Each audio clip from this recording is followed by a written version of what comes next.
യുഡിഎഫിന് ഭരണ തുടർച്ചയുണ്ടാകുമെന്നും വീഴ്ച സംഭവിച്ചാൽ അതിന്റെ ഉത്തരവാദിത്വം തനിക്കാണെന്നും മുഖ്യമന്ത്രി ഉമ്മൻചാണ്ടി പറഞ്ഞു. ഇടതുമുന്നണി അടുത്ത 5 വർഷവും പ്രതിപക്ഷത്തായിരിക്കുമെന്ന് എ കെ ആന്റണി പറഞ്ഞു. കേരളത്തിൽ തുടർഭരണമുണ്ടാകുമെന്ന് വി എം സുധീരനും രമേശ് ചെന്നിത്തലയും പറഞ്ഞു.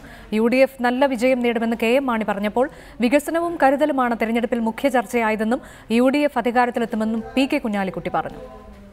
പുതുപ്പള്ളി ജോർജിയൻ സ്കൂളിൽ രാവിലെ സകുടുംബമെത്തിയാണ് മുഖ്യമന്ത്രി ഉമ്മൻചാണ്ടി വോട്ട് രേഖപ്പെടുത്തിയത്.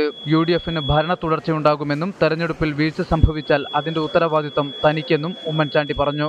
എന്ത് ക്രെഡിറ്റ് ഉണ്ടെങ്കിലും അത് യുഡിഎഫിന്റെ യോജിപ്പിന് കിട്ടുന്ന അംഗീകാരമാണ്, ജനങ്ങൾ നൽകുന്ന അംഗീകാരമാണ്. വീഴ്ചകളുണ്ടെങ്കിൽ അതിന്റെ ഉത്തരവാദിത്വം യുഡിഎഫിന്റെ ചെയർമാൻ എന്ന നിലയിൽ ഞാൻ മറുപടി പറഞ്ഞേ പറ്റൂ. ഇടതുമുന്നണി അടുത്ത 5 വർഷവും പ്രതിപക്ഷത്തിരിക്കുമെന്നും ബി.ജെ.പി അക്കൗണ്ട് തുറക്കില്ലെന്നും എ കെ ആന്റണി പറഞ്ഞു. യുഡിഎഫ് ചരിത്രം തിരുത്തിക്കുറിച്ചുകൊണ്ട് വീണ്ടും ഭരണത്തിലേക്ക് വരും. കേരളത്തിൽ തുടർഭരണമുണ്ടാകുമെന്ന് ആഭ്യന്തരമന്ത്രി രമേശ് ചെന്നിത്തല പറഞ്ഞു. ഇടതുപക്ഷ മുന്നണിയുടെ തെറ്റായ രാഷ്ട്രീയ നയങ്ങൾക്കെതിരായിട്ടുള്ള ശക്തമായ വിധിയെഴുത്തോടെയായിരിക്കും ഈ വരാൻ പോകുന്ന തെരഞ്ഞെടുപ്പ്. യുഡിഎഫ് നല്ല വിജയം നേടുമെന്ന് കെ എം മാണി പറഞ്ഞു. 12 തവണ തുടരെ എന്നെ വിജയിപ്പിച്ചുവെങ്കിൽ 13ാമത് തവണ എന്നെ വിജയിപ്പിക്കും.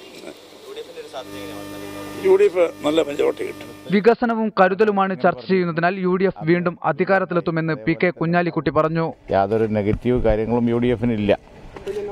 ഡെവലപ്മെന്റിന്റെ കാര്യമാണ് എല്ലാവരും ഡിസ്കസ് ചെയ്യുന്നത്, അതുപോലെ കരുതലും. അതുകൊണ്ട് യുഡിഎഫ് ജയിക്കും. ജനങ്ങളുടെ ആവേശം ഭരണവിരുദ്ധ വികാരമല്ലെന്ന് കെ.പി.സി.സി അധ്യക്ഷൻ വി എം സുധീരൻ പറഞ്ഞു.